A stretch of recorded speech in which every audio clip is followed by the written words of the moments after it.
this is not politics, what is it that you are ready to believe everyone else except for what your army is saying, Abhijit, what your netas are saying? And there are political differences. You can do that any other time, but not right now.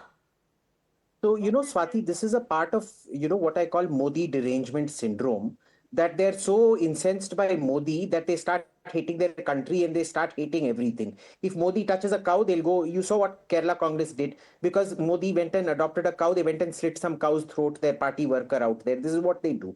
It's a psychological condition, and I'm sorry, I'm not a qualified psychiatrist to talk about psychological issues. But let's go into, why did we stop? Because the Shiv Sena gentleman raised the question of why we stopped. Swati, in 1971, we liberated Bangladesh, which was our objective, and we stopped on the Western Front, even though we had surrounded Lahore. Why did we stop? Because you have a certain objective, you meet that objective, and then you stop.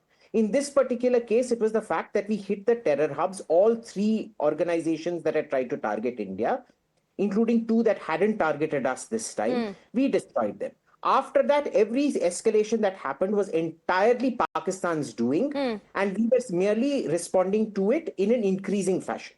They stopped, we stopped, that was it. That is why you stopped. You never extend your war goals.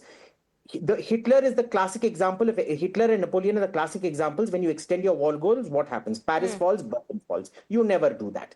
But of course, given the way the opposition is, I think they want to see Pakistani troops in Delhi. So it's a legitimate question that they're asking. The second thing is, when you ask about your own faults, the most important intelligence is called battle damage assessment. To see what the enemy has lost so that you don't hit the same target again.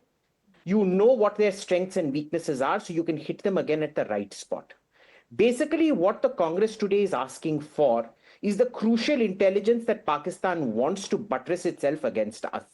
Just keep repeating battle damage assessment, battle damage assessment, battle damage assessment. In all military campaigns, it is the single most valuable piece of intelligence you can get. Right. After the actual targeting lists.